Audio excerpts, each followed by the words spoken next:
me get started. So nowadays, when you guys on, in your daily life, I don't know about you guys, but for me, I mean, I cannot live without AI nowadays, to be honest. I mean, I have questions, I go to ChatGPT or Gemini, when I need to generate some photos, even videos, even music nowadays, I go to AI also. I mean, our days are changing very rapidly. I would say in the couple months, right? I don't know if you guys feel that. I do. And then the AI functions in it. What about our work, right? I mean, in digital, especially digital world, especially when it comes to digital surgical guide design, to be honest, the AI function today isn't that amazing yet, right? So I've been heard a lot of, new things are coming, but I mean, I'll walk you guys through what we can use the AI function in our workflow today looks like. And then actually it's not something new in dentistry, to be honest. So this AI function from coDiagnostiX that we're gonna talk about today actually has been here, I would say, 4, maybe 5 years already. That's a long time, isn't it? Right. So, yeah. So, if you guys don't know me yet, I mean, welcome. I'm David. I'm the director of guided surgery division in real time dental lab. And I'm also a speaker for coDiagnostiX and Real Guy. And then, so this is a little time for myself, how can I get into guided surgery, right? Yeah, actually start with this. Now with this, this is actually how the guided, software started. I don't know if you guys know this tiny thing that's called floppy, very tiny. But in that, that drive only maybe can carry like 1.4 megabyte ish, but in that small disk, there's such a small volume that carries the software that change what we work today. I mean, before everything, is even introduced like AI function, you actually start there, right? So this gentleman here, he actually is a very, very famous prosthodontist. His name is Dr. Scott Gans. He actually is the pioneer in the guided surgery. So the software you just saw, that actually just the this brilliant idea actually comes from him, and he actually has published a book like a textbook in guided surgery. And this book has to being translated in Mandarin Chinese. And then who did that? There's actually this doctor right here, Dr. Anderson Sao. Now, who is he? He's actually the first one to bring the guided surgery technology in China. And he has to be my mentor. So this is how I get started. So actually I start as you guys wouldn't believe this. The first day I am in the clinic, and he's a super famous surgeon there, knowing guided surgery. The first day I'm there, I know nothing about teeth. I mean, I don't even know how many teeth out there in the human mouth. That's where I get started. I mean, because I graduated from a business school, that's my major. And we start working with him for just, taking some photo, pictures, and then just, try to be as his assistant. And then when I saw his surgery, I just got fascinated, right? This is so cool. I mean, this is surgery. Oh my God. I mean, okay, the first one I almost passed out, but after that, I get used to it. And then I kind of like, oh, I can kind of like what's, so many fun and, fun things inside that's very interested in me. So he actually brought me on as a, surgical assistant, doing surgery with him. And he just helping. I mean, I have a bunch of questions, and I have no shame to ask about any stupid question, right? So I just ask, hey, Dr. Saw, how should I map in the nerve on the CT scan? He just told me. And how should I scroll through, different slices on the CT scan? He just showed me. And then, on the surgery side, and he was showing me, hey, this is what we saw on the CT scan. That's the image dissection, right? And now we're actually doing surgical dissection here. Okay, then help me, relay, the image to the real patient, So I kind of like have that feel of, when I plan. I mean, so this is, he has a booth. He bought a, 3D printer, has some, guided surgery software there. So that's my playground every day, I was so privileged to make all type of skies, I mean, designing, right? And then just print it out and go to him, see him do the surgery, and just kind of like how I learned, and I have the privilege to as a lab tech, to see how my surgical guy being screwed up on the surgery. I mean, he'll fix it, but he's so good, so that's fine. So this is actually how I learned. So I learned surgery actually not in the back on the computer, but on the surgical operation room. This is, how I, get into this. So I was able, to relay all things together. So every time, I design a guy, I can always, mimic and visualize what's gonna happen during surgery. That's kind of like, what I has the privilege to learn things from those great masters. And then a couple years ago, I just immigrate to the United States, and I started in California in a pretty good lab. So I work as a a surgical planning specialist there, and then that's where I met my current boss right here. Oh, he's awesome doctor there, Dr. Brandon Cover, and then he just just blew my mind about how full large could be done.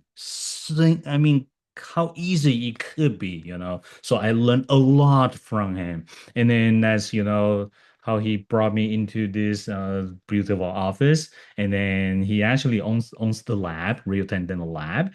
And then, yeah, I mean, imagine a lab that's, owned by a prosthodontist, right? So you're gonna, the lab tech there, like I am, you're gonna be good, All right, so I was able, fortunate to enough to work with this, amazing people here, and then of course all these, great doctors around me. They are all, a major. I mean, our prosthodontists around me. So I really learned lots of things from them, not from the planning to the execution and to the outcome. I mean, oh my God. So I was fortunate enough to experience the loop, not only just, so the guy for me is not like a lab case in a pan. It's not like that. It's the whole loop, for me. So I was fortunate enough to do that. All right. So today our agenda will be, basically focus on the thing you guys the most, you guys likes the most is the live demonstration about how AI could help us along the way, right? So we're gonna talk about, full large Olang X implant planning using coDiagnostiX, and then we're gonna use AI assistant for bone segmentation. I mean, back in the day, that could take hours, right? Today, it just couple click, right? So, and the same thing, we're gonna do the segmentation on the tooth and how can we, do the extraction, and then we can, build our bone reduction guide based on the AI model that's been generated, so we can make a guide on top of that. And on top of that bone reduction guide, we can create a stackable osteotomy guide on top of it. So, I mean, every designing here, it used to be very complicated. I mean, to make one case that full large from me, I mean, I do this every day, It takes me days for the designing only in the past. But for now, just couple hours, it could be done. And I can show you guys. I mean, you can kind of time me, I mean, today we kind of, do it like a 30 or maybe 1 hour-ish. The designing could be done to a certain level. So I'll show you guys real quick. So yeah, so when we talk about, stackable guys, before then we have to go to the basic, right? So for the statics guide, right? So I mean, you just stay there, basically a sitting jig that holds the guided sleeve, right? So that's basically three major types of it, right? So the first one is tooth supported guide, meaning when the patient still have some teeth remain present, we're gonna utilize those spot had the guy sit on that like a night guard, right? And then when the teeth are all gone, where the guy is gonna sit on. So when it comes to fully edentulous, basically just all tissue, right? So that comes in mucosa supported guy, basically like a base plate or let's say a denture, right? That's basically how he sit, just sit on the soft tissue, right? That's like a denture, right? And if there is another chance we can do. I mean, so we cannot take the impression for the bone itself, right? Otherwise, we can just make a bone supported guide. But no one can really do that. Do a flat, take an impression on the bone. That's way too crazy, right? So today, I mean, we have this technology like a CT scan, comping scan, right? We can capture the image of the bone and we can do make it convert into an STL file. Basically, take a digital impression of the bone, right? And then we design a guide based on the bone. So sits on the bones, that's called bone supported guide, right? So, but when it comes to full large cases, right? What's the first thing you do? I mean, freehand surgery, let's say. The first thing we're gonna, take out the teeth, right? Okay. And then the teeth supported guide cannot, there's no teeth for you to sit on, right? And the next thing you're gonna do the flap and soft tissue gone, right? Where's your, soft tissue guys gonna sit on? No way, right? And you still need to, majority of time, you're gonna do some bone reduction for whatever reason, right? And now the bone is gone. So where the question is here, when the teeth and the soft tissue and bone are all gone, where is your guy gonna sit on? Right? That's actually okay. We have nothing to index, right? So that's basically, the basic of the statics guide. He has to sit on something to hold the guy to sleep in place, right? That's a sitting jig. So where is he gonna sit the sitting jig on, right? So that's a problem now. So teeth and soft tissue and bone, when they are all gone, how should we proceed, right? So, there's a little component, in guided surgery that called fixation pins, right? So initially it's been designed, to secure the guide.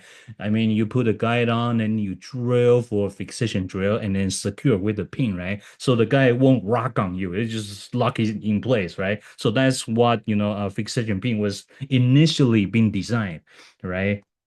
And since then, we're gonna utilize, what the remaining T or soft tissue to see the guide on, and then we can create kind of like the arm, the holder to secure, let's say, the fixation pin, right? And then we can, use this part as a, the yellow part as a bone reduction guide, foundation guide, when the teeth are gone, because we use the fixation pin to lock the place. So actually, we transfer the position of the extracted teeth, to the fixation pin, right? So later on, because now the bone and soft tissue and teeth are all gone, but this fixation pin still sits where they've been planned. That position never moves, right? So that becomes our foundation. So everything can actually sit on that. So based on three different type of guide, the T supported, mucosa supported, and bone supported guide, right? After this is actually a guide supported guide, right? A surgical guide sits on another surgical guide, right? So that's actually, bring up the fourth category, which is the new one.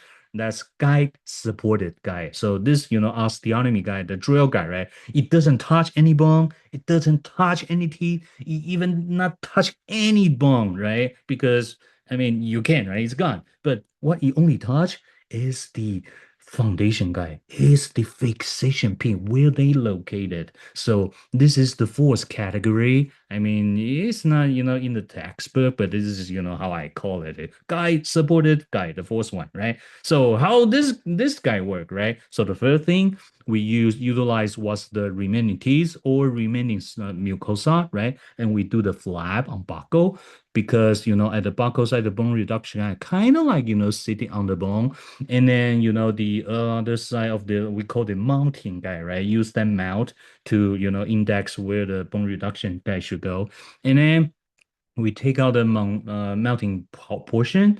We do our teeth extraction and bone reduction, And then now here's all the clearance you got, for the prosthesis is ready for implant, right? And then yeah, usually in the past, right, it's not nowhere to sit on. But look at that. That foundation guide and fixation pin stay there forever. They never move, right? So their correlation, their position, their space in this, their orientation in the space being kept to that bone reduction guy. So that's amazing, right? So that just sit on guy, a guy supported guy sits on that. So it will, even though it doesn't touch anything, there's nothing, for it to sit on, but it can sit on the fixation pin. So we can use that, to place the implant, emulate attach, and then we can even use the same foundation guy, to index where our conversion denture or in the rim, right? Temporary teeth in place using the exact same mentality, right? Keep the orientation in space, right? So with that foundation guy, we transfer we let the surgeon know where to cut the bone, where to place the implant, where is the teeth in space, right? That's very important when it comes to convergence, right? So we got basically everything, right? So that's basically, how the three major guys plus the fourth one, right? So that's without, further ado, let's jump right into the live demo to see how, AI can help us to get, whatever we're doing here today. All right, let me stop share from here and then let me share my designing software from here. Let me see. All right. Welcome to my world, guys. All right. Now today, so this is CT scan. I already, imported it. So our goal today is do a upper all on 4Ks and then do a, bone reduction guide design and then the stackable osteotomy guide that sits on top of it, right? That's our goal today. All right. So let's see that. Usually before, we start, so this is the function, where AI could help us. This is the button right here. Let's say it's called AI assistant, and then let's click into that. So, you would, populate dialogue here. So what it does, you will, upload the CT scan to the cloud, and then, on the cloud, you will take about like 3 5 minutes because I already run that already, right? So you will take 3 5 minutes, and then after that you can download whatever has been generated back into your local computer. So let's jump right into it. So this is the AI assistant, right? So basically you can see it's being generated 3D objects. I mean, oh, I mean, you look at that quality of that bone, of that, single tooth, and the sinus, and then the lower one. Oh yeah, this is amazing. It's done in like that minutes. That's it, right? So we can just because we're gonna work on the upper, so we just close this down, and then yeah, I mean the computer not only generated file, I mean it understands it. I mean the number 6, 7, 8, 9, 10, 11. Wow. And then, yeah, now you can see it's not only, a single object, it's an object that, I mean, the two could be, take out from. I mean, you can see the extraction sockets. I mean, how amazing is that, right? I mean, back in the day, what you guys seeing right now, that could take me hours.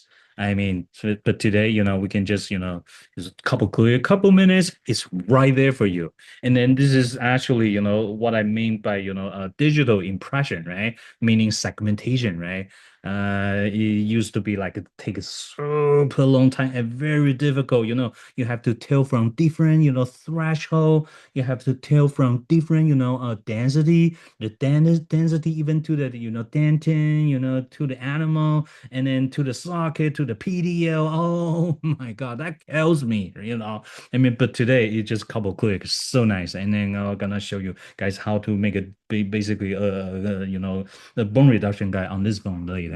And then the other thing you will provide, is the patient, coordinate system. Basically, just melt the patient's head, right? Because when we take the CT scan of the patient, sometimes they have like that, or raised or on the sideway. I mean, it's kind of hard, right? But here, you can just easily, adjust your three different views, to align your, maxilla accordingly, right? I mean, come on, how easy is that, right? You can just, remelt your patient. So later on, you can do a panoramic curve here.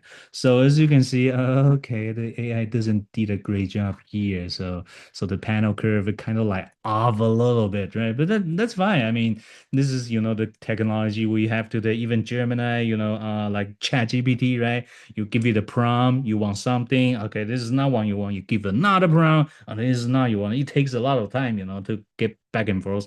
I mean, this is what it is. This is what happened here.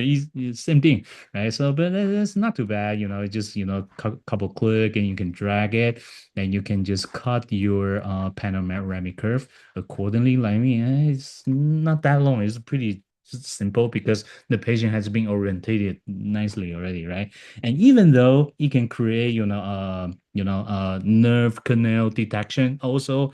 So we don't need this right now, but I just want to show you guys. Oh, okay, this is, I mean, the things are gonna just be so easy now. Just couple click, you can get this important information just right down, from your from the cloud, right? So what we're gonna do here, just three thing. We're gonna download the object coordination and then panoramic curve, and then hit import, and then the all the file that we just selected has just boom into your computer just like that. So that's the AI assistant. You just upload the file to the AI assistant. You just do the thinking, generation for you, and then things are going back. This is amazing, right? Okay, cool. So we have the 3D model here. The next thing is, we need to do the super important thing, right? Which is the merging, right? So the merging, lots of people talk about, the deviation for the guided surgery,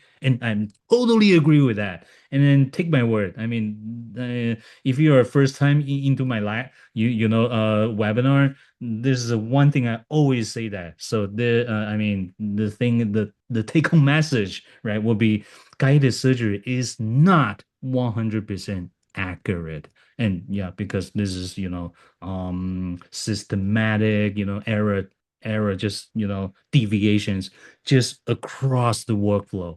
And then we're gonna, and there's a bunch of study tells you, what's entry point deviated, angulation trajectory deviated, apex deviated, entry point, right? Like that, right? But they never say who designed the guide, right? And then I'm gonna show you how. Uh, why did I say that? Because the first step we're gonna do now is gonna, change the accuracy of the guided surgery the most, right? Which is the merging. Because we're gonna, decide a guide based on the model, but we're gonna plan the implant on a CT scan, right? So there are two things. And as we all in the dental field, right? We learned this so far. This is one thing I can almost guarantee that is, there's nothing is mean 100% accurate, even with photogrammetries. I mean, it's just not gonna happen. Nothing is true exactly, 100% accurate, right? Not to mention we try to merge a CT scan. CT scan itself has deviation also, and then we're gonna merge to a STO file or a slow model. Nothing has, a lot of deviation also. And then we're gonna, even though that's the same, exact the same patient, right? But we take them differently. So and then we try to merge it. I mean, try to make it as close as possible. I mean, it's not gonna be 100% accurate, but what we can do is just make it as close as possible. And this is actually the number one deviation could happen. This is right now. I'm gonna show you. So the next step is to import our working model, which is the upper one. So let's click on that button right here. Let's hit on load model scan, and then we just put the upper model in. And since this is an AI era, right? So in the past we just manually merge the model to the to the CT scan manually. by clicking, generate the keys, all that, right? But now we can just use the AI assistant to do the job, right? And then since you click that and then just click Maxilla, then just provide the file, right? So the file just, being uploaded to this guy, the cloud, and then we can just download that later.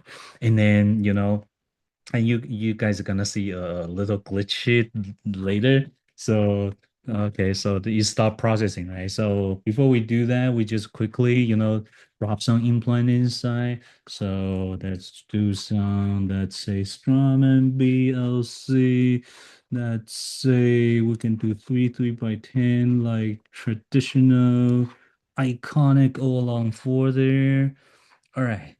See that in model merging just finished. So we can, just quickly do this for now. We can finish this, finalize this later. I mean, fine tuning.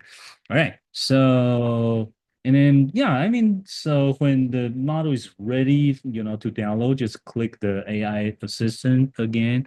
And then, you know, we can just download the merge the file back into the data set.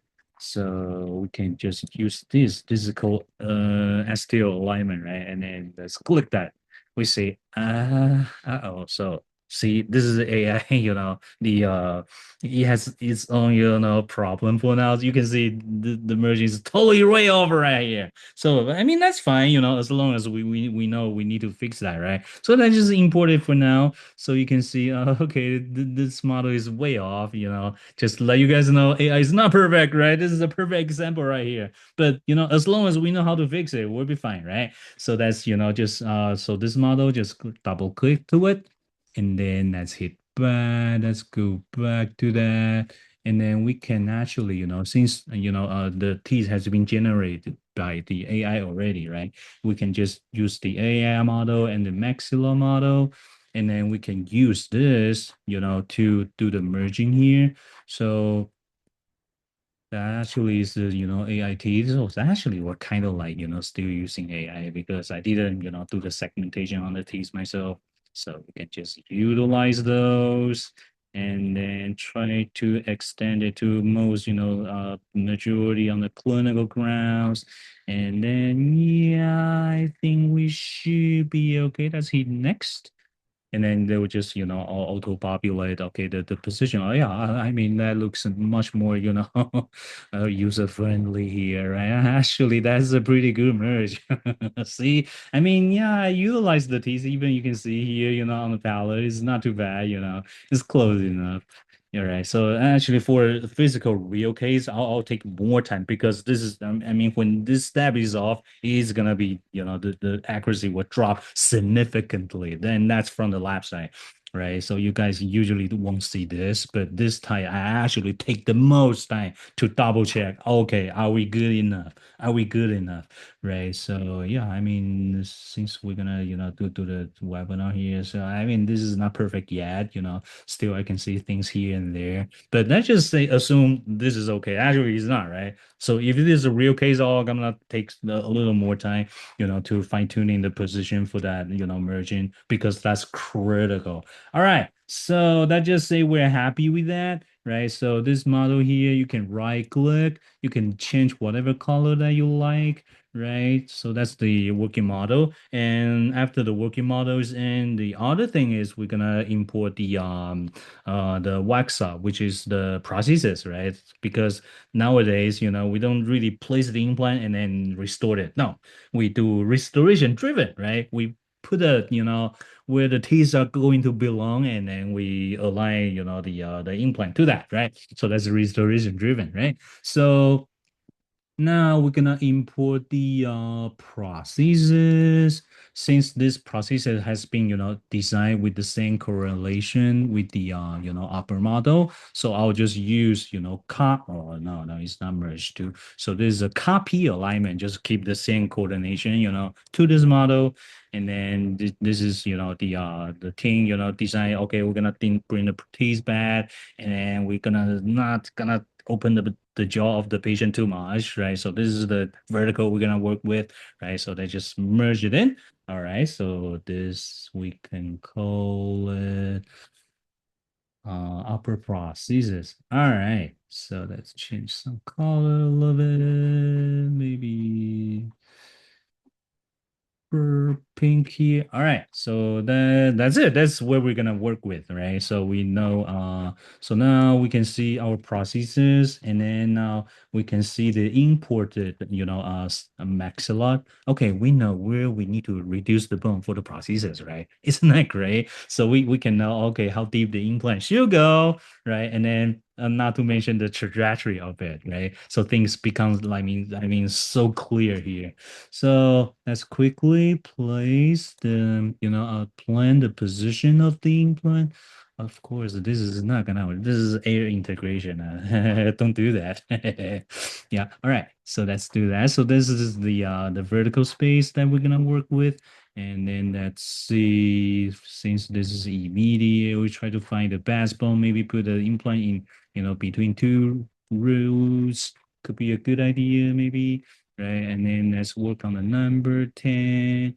And then we can rotate here to place it in the most ideal position here. Right. Okay. Kind of, things are kind of thing here. All right. Let's just, place there for now. Okay. Here, let's play on number 13. Since this one is going to be tilted, usually doctors that I work with would like, to have a slightly longer, implant I can work with. So this one is gonna, penetrate from both, travel across the extraction socket to the other side. That looks good. And we didn't touch, the scissors, meaning we saved enough restoration space.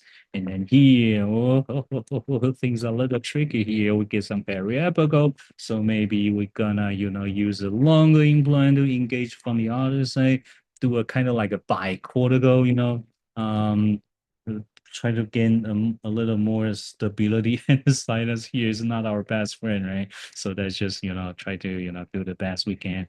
And then, yeah, that implant kind of like engage the cortical a little. And then we are away, not away, just not too far, but we are above, where the restoration, uh, uh, ignorant is. So that's aim for that. So that's basically the overall, position for the implant. I mean, of course, it's gonna, take some time to fine tune the final position for each one of them.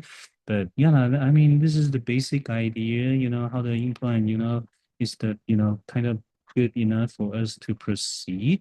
And then, so since, the for the digital dentistry, we not only plan the implant, so we can even, plan the abutment also, right? So for here, we can, attach the MUAs to it. So let's see, we can go to abutment here and click here, and then just select all implants, and then shows us Strumann's SRA, right? Screw return abutment, and just apply to all the implant. And then, the actually, it's kind of like AI do its things also, when you go back in, okay, you see them before it's a 30-degree already. Oh, actually, and you change the trajectory, not too bad. And you can double click to it. Of course, you can fine tune, the final position of it. So the ideal position at posterior is the occlusal table of the posterior, and anteriorly we're trying to aim for, singular, right? So the reason for that is we can have a really, nice, slender, prosthesis design. So some doctor, try to, stay away from those bones, right? You try to engage more bone down there, maybe turn it to 12, right? So the, abutment, usually 1.2 is kind of too short. Our default is kind of like 2.5 right there. I mean, not too bad, right? So you can actually visualize, the abutment in the prosthesis, how that cross sectional looks like, which is great, right? So you can actually, visualize everything. We use a taller abutment here. Let's see, we can squeeze in with two nails, but actually that's kind of like, bicortical also, right? That's, if you, I mean, careful enough that actually will get pretty pretty good, stability there. So I'm gonna stay away from adjacent implant a little bit. Okay, that should be the good fit. Let's fix, finalize number 13 also. Let's see the trajectory for that. The abutment is 30 degree and 3.5 in height. And then let's see if, yeah, so this one is kind of like a little too lingual. Can we fix that? Not really, right? So at this point, I mean, if it's a real surgery, it is what it is, right? But this is just digital, right? So we can reposition the implant. This is awesome, right? So we can, retwig, either the position of the implant or the abutment itself, right? So to gain us the best trajectory, the screw axis on the prosthesis. I mean, how great is that, right? You can play around, implant like that in a real surgery. It's just not gonna happen, right? So let's see. So the vertical wise, I think we're, pretty good across the arch.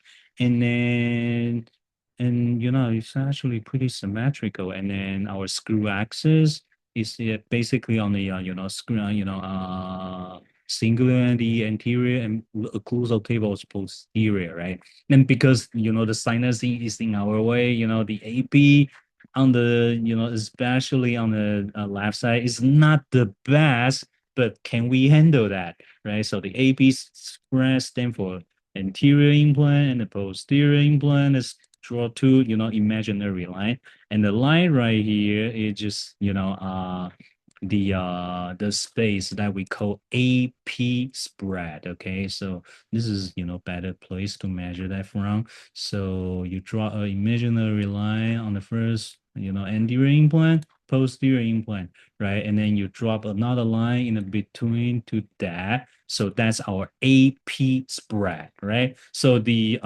general rule of thumb of the AP spread will be 1.5 millimeter from that. So we got 10, almost 11 there. So our AP spread, which is the cantilever, can go up to 15.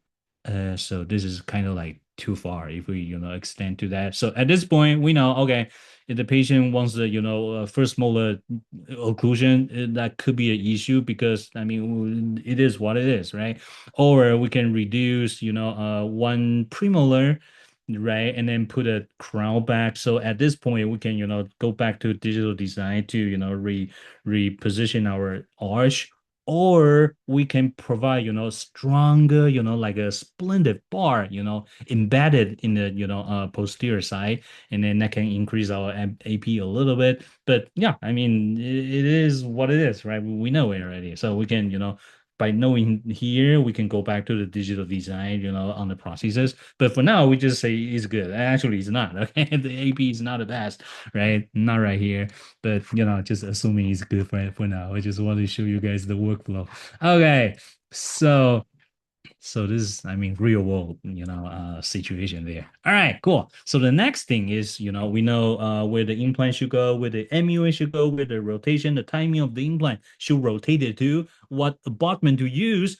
The next thing will be where to cut the bone, right? So we have the, the implant here. I mean, pretty much leveled, right? Is it? So let's see, double check from here. So let's click the, bottom right here. See, okay, this guy's standing a little higher than that. And then that's measure or vertical from in here. I mean, it should be good enough. Okay, so that just set, the cut profile there. So the cut profile is, another very nice feature that only coDiagnostiX have. I mean, you can cut in a curvy way, right? So did you see any guys, do that, fancy, like gingivectomy guys, like a prong lengthening guy, right? Like a super curvy one. This is how I made it with, right? So this is the, cutting curve. So this right here, you can see cut profile. So what it does, you can draw a curvy line to do the bone reduction. It doesn't has to be, a straight plan, right? Other software usually, you can only generate plant to to the bone reduction. I mean, it's not the best. I mean, that work, but it's not the best, right? But here, in coDiagnostiX, because I mean the software, this function is awesome, awesome. So we can, actually draw some, curvy line right here. And then we can go back to 3D view to see if we cut enough bone, for the prosthesis. Naturally, I do have to, to cut a little more, but usually, I will stay. So let's see what we have right now. So, so that's the cup profile, the red line, right? So it's below the prosthesis, but it's below not too much, maybe within 1 millimeter, right? Usually I'll keep like 1.5 to 2 millimeter for the thickness of the, soft tissue. So at this point, so we either, cut more bone, put the implant deeper, or we increase the vertical, right? Have the patient open and then drop the teeth back. But we have to check aesthetically to see the smile line to the photo. All that has to factor that in, right? We have to see not to mention the smile line, right? Is the transition line, meaning the gap between the prosthesis to the gum line is gonna show or not. If it's gonna show, we need to keep cutting, right? So yeah, let's just say we're happy for now. But I mean, theoretically, we do have to increase a little bit more. But here, let's just assume we're okay here, right? So just try to make things move forward, right? So let's see. Let's do the cut here a little bit more. All right. So let's just say we're happy with that. So the implant being planned, abutment planned, bone reduction being planned, prosthesis planned, right? So this is how much bone we need to reduce. I mean, how easy is that? I mean, you have the workflow, you put everything in, you generate a 3D model using AI, you merge the STO file using AI, even though that's I mean that's screwed. But that's the reality. Welcome to the real world. So I mean, you can still fix it, right? Using AI function, and then you cut the bone to where it should be, and then we can fit the prosthesis and the implant and then component. I mean, life is good, right? So start from here. We can, start to making guide for our planning. But basically, the planning here is done, right? You can see, where the implant should go, implant bone reduced to, and then where the teeth should go. All done, right? So the planning here is basically finished. Actually not. I'm sorry. So this is one more thing because we need to design a guide on top of that, right? So we still need those, the hero behind the scene.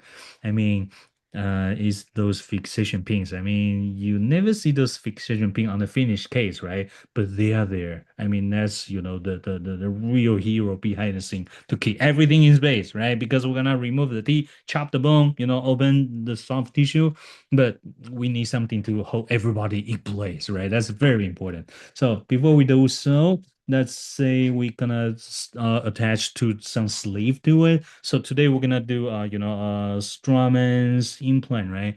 Straumann has actually two type of guided kit right now.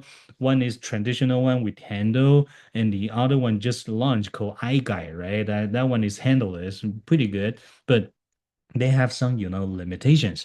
So when it comes to sleeve, that just say let's put eye guys sleeve on, and I'll show you guys what happened later. So let's put eye guys on. That's the newest sleeve system Straumann has to offer. I mean that's awesome kid, because you have the you don't have to use different lengths of drill, different parts of the spoon, the toe one, the high one, different lines, nothing like that. So you can see here, draw to the, surgical protocol. What it generates, it just tell you, okay, which drill to use.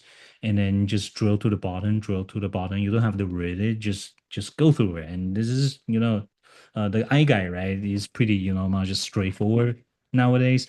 All right. So, but there's actually when we decide there's a downside to that, and I'm gonna show you guys what happened later. All right, so let's just put the fixation pin in here. So the fixation pin actually is on the implant. So if you type in fixation, so the fixation pin we're gonna use today is, let's see, DAS, yeah, dynamic abutment solution. That's fixation pin. So this one is not integrated, in coDiagnostiX libraries. So if you guys are interested in this guide kit, just reach out to me. I have all those files. I can send it to you for the designing. So that's place. So usually for fixation pin, minimum, you need two, all right? But ideally three, right? Because three, different trajectory, you will lock everything in space, right? If you two, you create a hinge, right? If one, you will rotate, right? So ideally three, okay, if you could. So now I'll show you guys why I say if you could real quick. Because we're gonna pin this thing with the teeth in, right? And then with the teeth in, as you know, when we pin it in, we might accidentally hit the root, right? Actually, we don't. That's lucky. No, we didn't finalize those yet. I mean, you can finish this shallow. Usually you try to dip it to like at least 3 millimeter. So we're good here. So ideally you try to do, the same idea of the implant, planning like bicortical, fixation. So you try to drill. So I mean, some technician I ever seen, they drill past that. I mean, I don't know. It's kind of like a little too aggressive for me. I would just, try to, hug the lingual wall. I mean, palatal wall. That should be good enough. And then another takeaway, just, gonna be mindful about the position of the current implant position. You don't want to hit them, right? Because when the implant in, we could, accidentally hit it. And the other thing is we don't want to hit the roots, right? That makes sense, right? If you hit the roots first, your fixation drill might not go through. That's the first thing. And then even if you go through, that root has been locked with the fixation pin. That's not fun, right? Doing surgery. So you don't want that. So here, we're kind of, a little tricky here. So by, we utilizing those AI, feature, we can really, in the 3D view to find the best spot, for the fixation pin, not to touch, the teeth. So, and another really important takeaway, it's not only 3D views, you still have to go back, to here, see that PDL. You don't want to get too close to that because when the teeth out, the doctor, the surgeon is gonna yank that a little bit, right? If you get too close, the fixation pin might move, and that's not fun for a guided surgery. I mean, stackable guys, right? So better, if you could, stay away as far as possible. For here, we're so close to the adjacent implant. I mean, it is what it is, right? So this is, one of my struggle, doing implant planning. And then on top of that, right, you're gonna make sure those pins trajectory makes sense. What I say by that is you are not gonna make the pin like that angulation. If I mean, in the digital world, you're good, but I mean, look at that. That's not gonna work, right? So your handpiece, your flap, right? That's not gonna work. So the best rule of thumb is kind of like put the trajectory to the occlusal table a little bit to get better, so the handpiece to make the draw will be a little easier also. And then the other thing is, because we're gonna do a stackable guy here, is because those the next guy is gonna see on this. So you don't want this, pin to go extend to anterior only because the next guy will get rock on you, right? But on the other hand, let's say, is that better to put it, to like that posteriorly? Really is gonna be super stable for the guy, right? Yes, digitally, but if you look at the face of the patient, right? I mean, that is not gonna work. So be very careful about the position of the fixation pins. That's actually more tricky than the implant and other things. I mean, for me, the position of the fixation pin is the hardest, right? So this is another word from Dr. Stockens. He actually spent exact the same time to plan where the fixation pin goes, right? I mean, it's not in the final, outcome, but that's, critical for the, success for the surgery itself, So not either the, does that make sense in the position wise? Is the patient can open that wide? Can the, chick be retract to that position? And then can the, next guy gonna secure, good enough on that? All that has to be factored that in. So it's not so the planning here is kind of like an engineering right here. So AI is not gonna help you with that. So guys, don't be afraid. I mean, at least today, right? To that AI gonna replace us, right? To do the stackable guy. I mean, in my view, I mean, at least not today, though, right? It's not yet, right? So you still have some, experience, very valuable still here has to be taken place. All right, let's just say we're happy with that. And let's final check the position in the CT scan. So here, yeah, I think we're deep enough, or are we too deep? So that's we can, attach the sleeve. So, the dash guided sleeve has its, own, guided sleeve, fixation pin sleeve for that, right? So we can, always put it in, and then that's the sleeve that works with that. So that's guided sleeve, and then let's put on the next one. Sorry, not this one. So the sleeve right here. Oops. So let's do that again. So that's the implant. Let's put the sleeve, constant sleeve. So that's that. Yes. Fixation sleeve right there. Okay. You are going too aggressive here. You don't want to get into the nasal palatine canal, right? Yeah, that's kind of like cloudy. We don't know, but just in case, we don't really run into that. All right, let's just say we're happy with that. So I can track this down a little because we have to still think, the fixation pins position because this is where the arm, the next guy is gonna sit on. So the position for that, you don't want to stay too much away from the bone reduction profile, and on the other hand, you don't want to attach, stretch, above the bone reduction profile, right? Because everything on top of that we're gonna be cut away, right? So the guy is not gonna be made, be generated. So you're gonna stay below, your bone reduction profile, and then you can kind of like mimic, to visualize where your future guy is gonna look like. So if that, will make sense. All right. So that's, the position, the foundation of that, stackable guys. So next, we are gonna do the guide design. So do a guide design, we need a, bone reduction model that we just, downloaded. This, which is right here. So this is basically where, the bone reduction guy gonna sit on.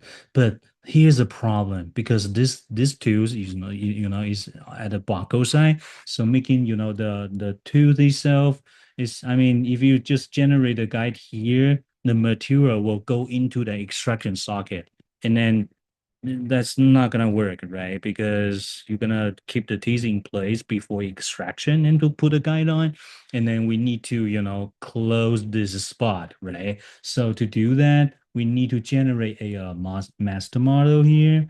So this is the master model that I generated. So as you can see here, that I actually create a little like waxing up a little bit more, at the extraction socket, and then actually I extract, I kind of like doing more, like a wax blackout undercut for all the roots. And there's a reason for that. Because if you design the guy, perfectly attached to the buckle of the bone, to the bone. I mean, when the surgeon take out the tooth, guess what? Right? He gonna yank, right? Buckle lingually, and what's gonna change? The buckle bone is gonna be pushed out, right? So if you guide, just sit 100%, like no offset, just sit on that bone, the bone reduction guy gonna be, pushed away from where it should be. So this is dangerous. So this is a master tip for you guys. So when you design a guide, don't sit, around the roots. That's very dangerous. We need to create some space for the guy, to create some relief, some just like put some wax for to block out your undercut. Same thing here, right? Just apply it. Just the only difference is just digital way, right? So what I did here is just use the teeth to generate the master model where the melting guy gonna sit on, and then I'm generate the bone AI model bone, and then just block out some on the card there, so the bone reduction guy sits there, even though there will be some gap, but no worries, it's being secured by fixation pin.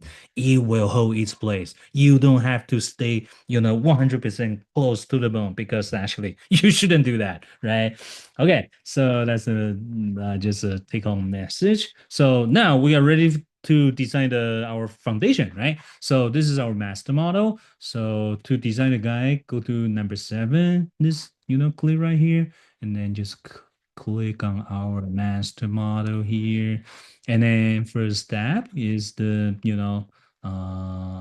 path of insertion, because this guy is gonna basically sits on the barcode only. So this is what we're gonna, set our um path of insertion, right? All right. So after that, the software would do some block out, for all the undercards, right? So let's see. All right. Now, the design of the bone reduction guide, we don't need the implant sleeve there, so we just turn that off. So this is all we need. Actually, I forgot to click one thing right here. So we need to design with with cut profile, So that's very important. Don't forget. All right, and now, because this is gonna support the next guy, so I'll just make it a little wider and longer, because this is our, guy supported guy gonna sit on, right? Okay, so basically like that. And then that's C, basically like that. And that's it. Then that's hit next. And here all the parameters. So for the bone reduction guide, there's basically two way you can do. One is buccal only. The two is buccal and lingual, right? If you want a buccal and lingual, just click this one. But usually our doctors, when they design guides, we just realize it's a very difficult, or I mean, a lot of complicated thing. You have to flap either at palatal or lingual, right? So they just stay on the vestibule, meaning the buccal side only. That would be easier for the surgery. So, and if you design this type of guide, right, this is a very, very important thing. You need to design a melting guide for that, because only one side of the guide, and then after we create all this relief at the space, the guide is not gonna fit on the bone. I mean, at least it will be very wandering, You don't want that, right? So we will need a mounting guide for that. All right. So this is the basic, you can see all this relief, and then we can create some, mechanical, thing for the next guy, to sit on. So let's see right there. Okay.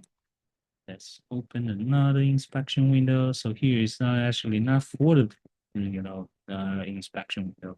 I just want to create some mechanical, kind of like connection thing, so the next guy, can log onto it, right? Things like that. All right, so let's see next. So actually, I put the fixation pin 2 inside, so you can see this arm is kind of like pretty short. So the next guy, is gonna have a little, difficult time, to lock onto it. So as you can see, so sometimes, you have to design to this stage for you, to figure it out. So we can, pull it out by maybe 2 millimeter, because we need that space, for the next guy to sit on. Let's pull it out a little. We're still within the bone. Okay, so let's rerun that design again. So that's sometimes you have to go finish the design, so you will see, okay, what's the foundation guide gonna look like. If you don't like it, I mean, you can always go back, change your position for your fixation pins, and then just rerun the design.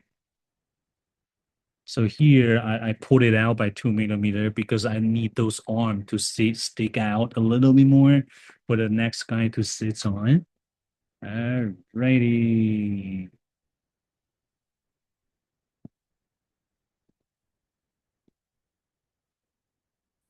Okay. Yeah, I mean, that looks much better. So let's see. We don't need this long. And let's see there. We can push it out a bit. All right. So that's just the design for the phone reduction. I mean, how easy is that? Just a couple of minutes, right? After you figured out your position of your fixation pins, I mean, you have your, bone model. I mean, back in the days, hours of work, to get here. This is amazing. All right. So this thing is bone reduction guide. All right, and I like to change the color for a little bit. All right.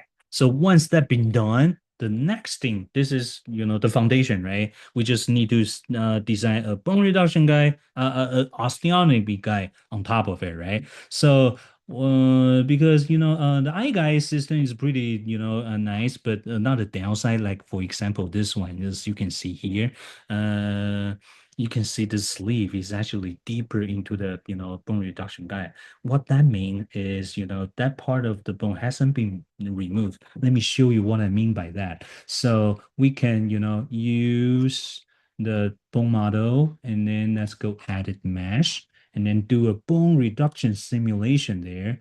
And then let's see, this is my cut profile, right? Okay. And then I just can simulate the bone reduction afterwards. So let's do the bone reduction here on the 3D model so we can visualize what's happening, after bone reduction. All right. So the bone has been, so there are some glitches, but it's okay. I mean, as long as we can see what's happening here. So that's more important. So as you can see here, let's remove the bone reduction guide. As you can see, say, okay, so that sleeve is hitting the bone. I mean, if you design a guy like that, it's not gonna fit, right? So that's kind of like, a good thing and bad thing about, eye guy is the sleeve position nowadays is not changeable. I mean, you cannot really change it. So I need it to be higher, like whatever millimeter from here. The only thing you can do is to drag the whole implant out. So the sleeve could be raised, and then afterward you have to increase the drill dip. I mean, yeah, it's just much work. So the nice thing about iGuide, I mean, you only need one drill. You don't need handle. But another downside for that, you don't have that freedom to change the offset of the sleeve, right? So that actually is the beauty of the desk guided sleeve. So let me show you what I mean by that. So let's select that as a desk guided sleeve. So the sleeve here, if you click into that, you can see this distance to top of the implant, right? So this sleeve, actually, you have the freedom to drag it up and down. And you can see here the number is gonna change, right? So you might ask, oh, okay, David, hey, the sleeve has been dragged up. Then what about my drill lens? The drill is gonna be changed, right? I mean, it's been raised. The position of the implant, the drill is being also been raised. And then when I try to do a fully, guided, implant placement, the implant placement has also been raised. Yeah, that's true. But that's actually the beauty of that's guided kit because the default here is the offset to 9. So if you drag it, let's say we drag it to, let's say, 12, if you would, right? Because we have those clearance, right? So it's from 9 to 12, okay, the sleeve has been raised by 4 millimeter. So let's say your drill, was a drill for 12. Now you just drill for 16 plus 4. Easy, right? So you make your drill. And then what about the implant placement, right? So the dash, guided kit actually has a, different offset of their, implant mount to, to put your, fully guided workflow. So even though the sleeve has been raised, you can use a prolongated implant mount to mount it back accordingly. I mean, this is amazing, right? So this is very, very, very So nice system. So we have these, flexibility, to do the implant sleeve planning right here. So we don't have to stay, where it has to be, right? You have that freedom. I mean, so planning freedom and then also surgical freedom also. So yeah, I mean, we like guy, but we don't want, the guy really to, to limit it what we can do, right? So yeah, so yeah, on the other hand, the longer the prolongation is, the greater the deviation could be, right? That's another fact because this is called projection error, right? The longer it is, the further deviation could be. So when you do this type of drill, so there's a kind of like a tip, you start with a shorter drill, because shorter has a shorter deviation projection error, right? So you just drill for, tiny bit and have the, a drill shoulder. They have a T, sit on the, on the sleeve a little bit, and then you have a little osteotomy in the bone, right?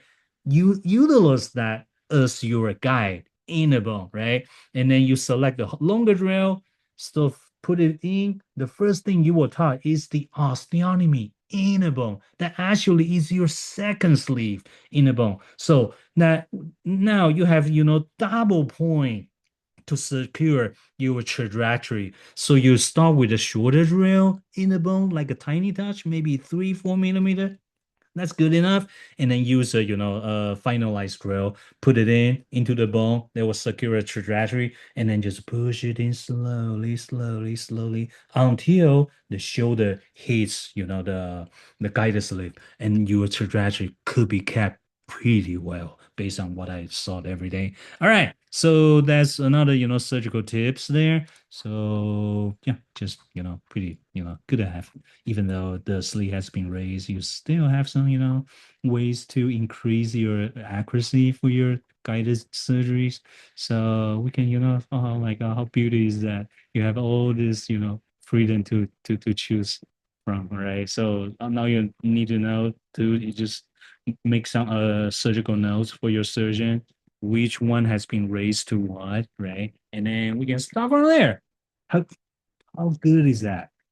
All right. So now, next thing is become very, very easy because we already set everything that's turn on all the sleeve, right? So this is the last one we're gonna do. So this is the foundation, and then we just need to generate a jig to hold all the guided sleeve in place and seats on a a bone reduction guide. So how we gonna do that?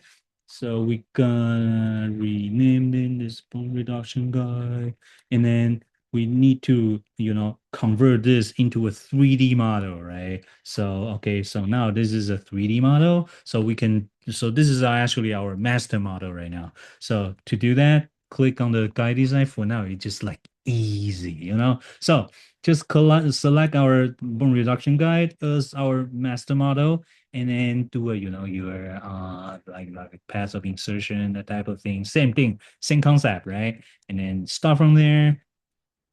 Okay. And then we can start to generate a guy. So use this arm, make it a little bigger than the previous guide, right? And then here, the sleeve doesn't has to be that, big because we don't want, the cylinder to touch the bone. So you're gonna, make sure no, cylinder is below that point. That is very important. All right, so I think we can make it this a little slimmer here. The slimmer, you make, the greater the vision, surgical vision the surgeon will have, right? That's another, important thing to know. All right, to keep in mind. I mean, all right, so we didn't touch anything, maybe a little slimmer. I mean, yeah, that's kind of like a little bushy here. Yeah. So, okay, so that's 10. All right, just make it a little more, so, symmetrical there. You don't have to, but, and then, yeah, so I will, sit another two arms supports on the guide also. So here you don't want to sit in the buccal side because this is where the bone is. So let's see on the buccal side. Don't sit there on a palatal side.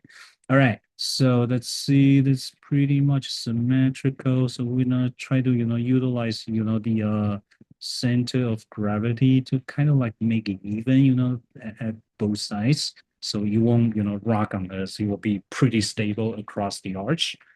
Alrighty. Okay. Moment of truth. Oh, yeah. So this is, the generated stacking model. I forgot to click one thing, use large connections. It will become more stronger, and the curve will looks actually a little better also. Alrighty.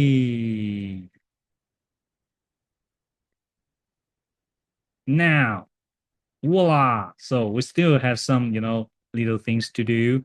Like for example, what I would do here is I will reduce, cut away, some, extra material here. And then I will do some cut here also. We have some designing issue here, but yeah, I mean, you guys get it point, right? So usually I'll take more time to fix this issue here. So there's something like that. I mean, this, let's say the inspection window is not the easiest to control, to be honest. But yeah, you just, kind of have to learn how he reacts. He has his own temper. So how he aligns, you have to play with it a little bit so you will know, they might die. Oh, thank God. All right, that's, another thing about, digital, you know is sometimes it crashes. Yeah, especially even though Strawman has the same issue also. I mean the coDiagnostiX. So yeah, when you run complicated case designs, sometimes it will crash. So when you crash, because coDiagnostiX has been built in within have some legacy, 62 bytes, coding still inside. So that's nowadays we're basically 64 bits right now. So that, issue actually creates some, called the issue called Windows memory leak, meaning the coDiagnostics will keep asking for memory from the computer, even though he didn't use it. I mean, when he didn't use it, he didn't return to the Windows, right? So you would just keep asking for that, and then just sit it aside and just keep asking. So just so the memory just keep leaking into coDiagnostics. So and then in the end, it just crashes. So if that happens, no worries. It's not your computer's issue. No matter how big your RAM is, when it happens, it happens. All you need to do, just click, just close the window, and then remember to save your progress, right? Just close the software and reopen again, and life will be great again. Yeah, that's the insight I got from our Ron Roche.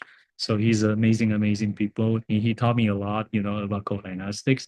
This is what I got from him. All right, so voila, this is a stackable, osteotomy guy right there. Cool.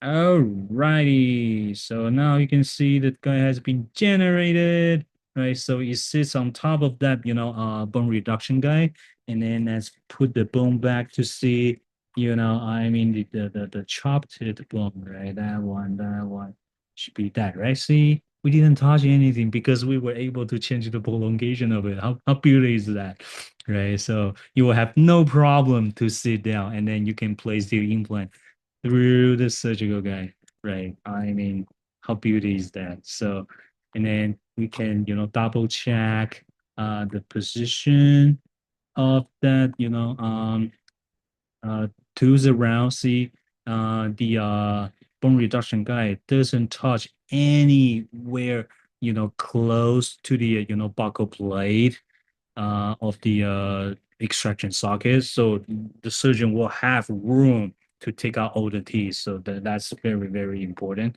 And then, yeah, that's basically what we have today. We run the design for the, the implant position, and we run the design for the teeth position. We run the design for the abutment, and we run the design where the bone reduction should be. And then we use AI to generate the tools and to generate the bone, and then finally we generate the osteotomy guide. See, the designing time is just like 30-40 minutes. That's it, right? Cool. So let's stop my share right here. Let's go back to my keynote. All right. And then after that, so am I sharing right now? Yeah.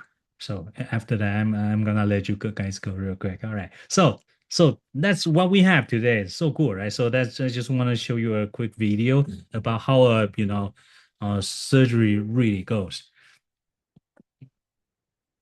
So this is Dr. Brendan Colford. So we that day we just head out together to do a conversion for a surgeon in triangle implant center.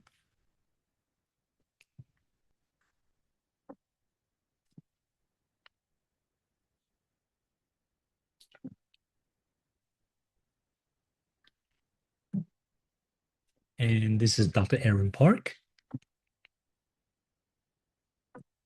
And the first thing he do will be raise the flap at the buccal side. And then we use the melting jig, a melting guide, to index the bone reduction guide to see in place. And then the doctor just drill, for fixation pins and then pin it. And we utilize the position of the tooth. And yeah, when the melting guide done his job, we just remove it. And now you can see tooth the teeth and how many bone you need to reduce, right? So all the surgeon needs to do is just take out the teeth and then just reduce the bone to where bone reduction guide sits, right? And yeah, it's basically that. And the next step will be the stackable osteotomy guide, right? Just even though the teeth, the bone, the soft tissue is all gone, the stackable guy can still sit where it should be, right? After that, the doctor, place the implant through the guy.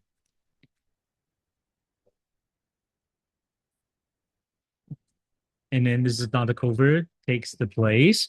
So he will now, handle the conversion part after all the, implant be placed.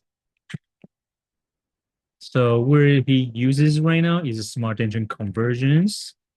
And then we utilize the same technique is the conversion guide, right? To hold the prosthesis in space, right? To do the pickup.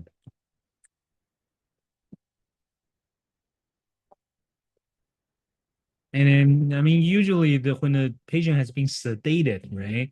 Your reference point for the position of the arch is all gone, meaning the nose covered and worse is being dragged away, and the eyes of the patient has been also covered, meaning it's very hard for you to check out the aesthetics at that time. So the guided conversion guide will be very helpful at that point, right? So we do the same thing on the lower, and then do the do the pickup. So you see the result. Oh my God! And look at those screw axes, so beautiful, right? So we do the pickup. We screw the upper up and do another pickup on the lower. Do the same thing here, and we're gonna use the patient's bite to position the lower arch. And then we just finish the conversion. So that's the lower arch. All right. And then we screwed it in. And because the patient has been, taking, the bite has been taken with the occlusion, so the bite will be perfectly on spot, right? So this is basically how a stackable guide looks like in real life. All right. So today we talk about full large Olang X implant planning in coDiagnostiX. We learned about AI assisted for bone segmentation. And then we use AI assisted tooth extraction tool and tooth generation tool. And then we generate the bone reduction guide on the AI model using DAS guided sleeve. And also we generate the stackable guide, osteotomy guide using the DAS guided sleeve. So that's basically what we had today. All right. So cold cases. So if you because we're gonna run this webinar at a monthly basis. So if you have any case you want to talk about, discuss about, please don't be hesitate to send the case your CT scan STL file to me so we can study together. And then if you have more question, want to reach out, have more still not sure how to proceed with this and that, or you want need to know the get the library file for that sleeve, just feel free to reach out to me. And please, if you would follow me on the social media, I will just once in a time, once in a while we can just keep posting interesting stuff for you guys if you would. All right, so thank you so much for being me tonight, and then I'll see you in the next one. Thank you.